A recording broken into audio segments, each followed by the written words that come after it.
Azərbaycanda Novruz bayramı, qədim adət-ənənələr, unudulmaz mərasimlər. Hazırlayan Pərisa Sai, səsləndirən Mahruq Əfro.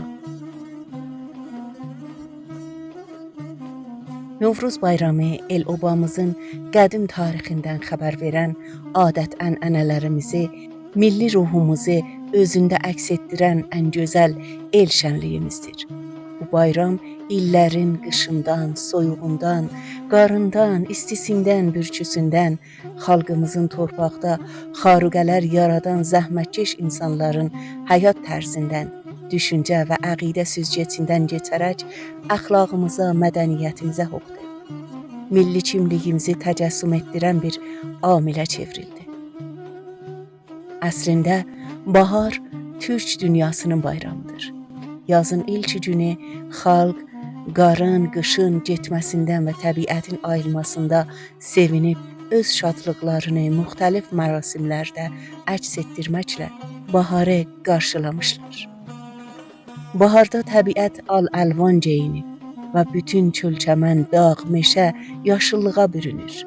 İnsanlar təzə geyimlər geyinir və baharı qarşılayırlar. Bayrama 40 gün qalmış ata evindən ya qardaş evindən pay göndərilər. Adaxlı qızlara bəy evindən pay gələr. Dahi Şəhriyarın Heydər Babaya Salam poemasında Novruzun bu adət-ənənələri beləcə tərənnüm edilir.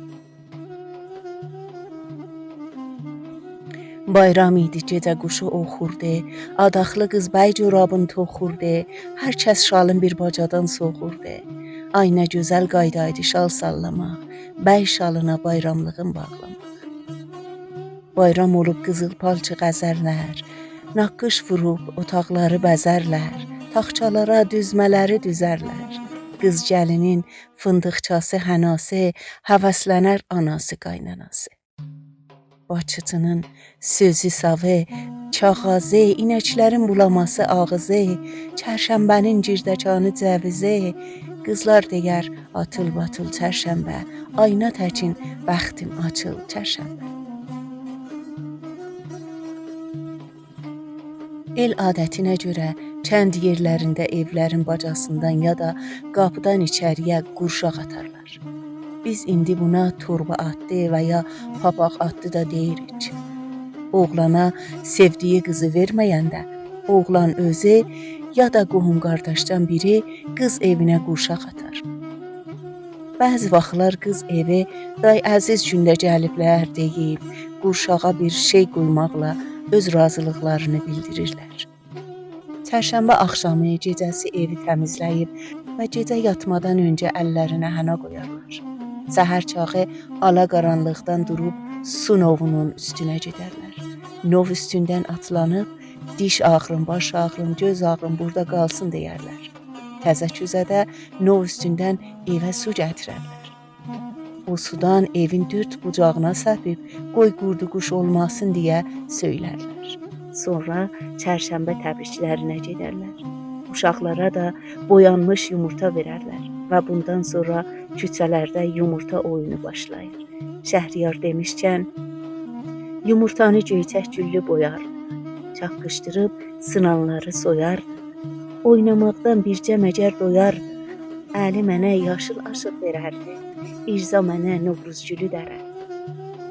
Bayramda il təhvili süfrəsi üzərinə toyuğun sinəsi, balıq, qeymə, çükü, sumaq, sarımsaq ya da turşusunu, gülab, göyərti və məcməyidə çərşənbə qarışığı qoyarlar.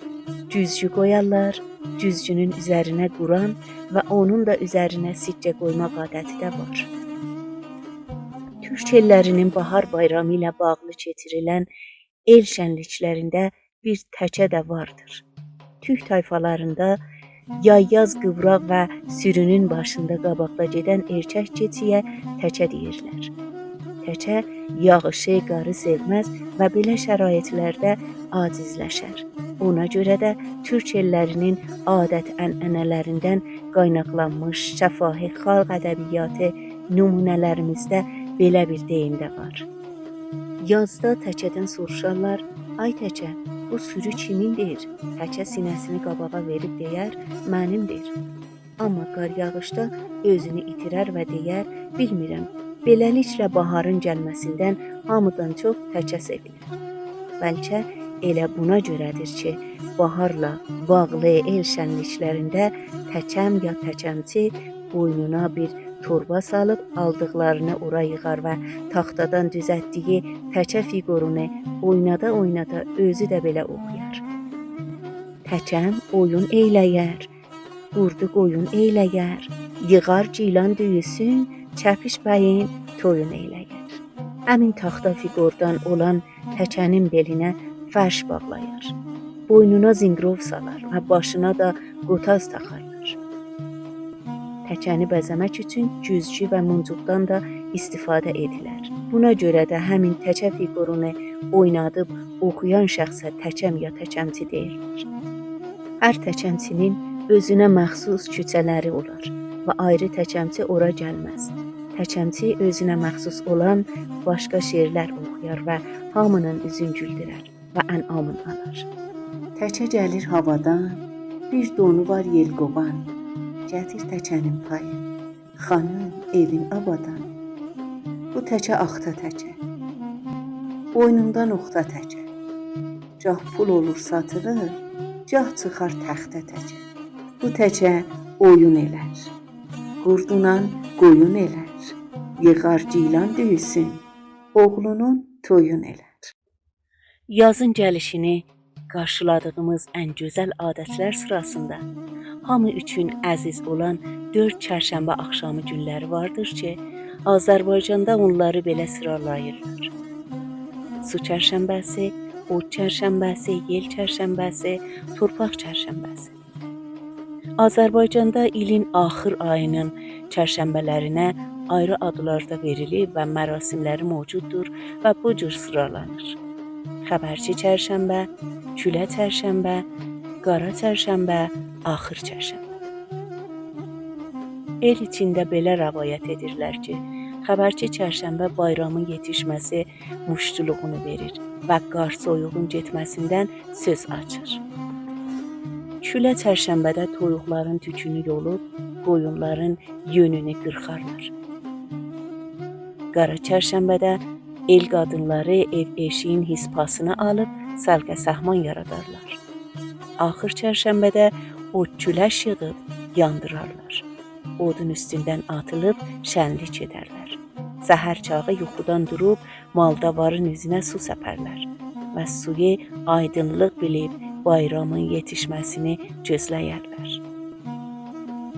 Qeyd etməliyik ki, Novruz adlı bahar bayramı və onunla bağlı olan rəsmlər Azərbaycandan kənarda başqa şərq ellər arasında da geniş miqyasda yayılıb. Bu gözəl rəsmlər sözün əsl mənasında dostluq, qardaşlıq və əmin-əmanlıq bayramıdır. Ulu Tanrıdan siz əziz dindaşlarıma əsən can və gülər üz və bərəkətli yaşam arzu edirəm.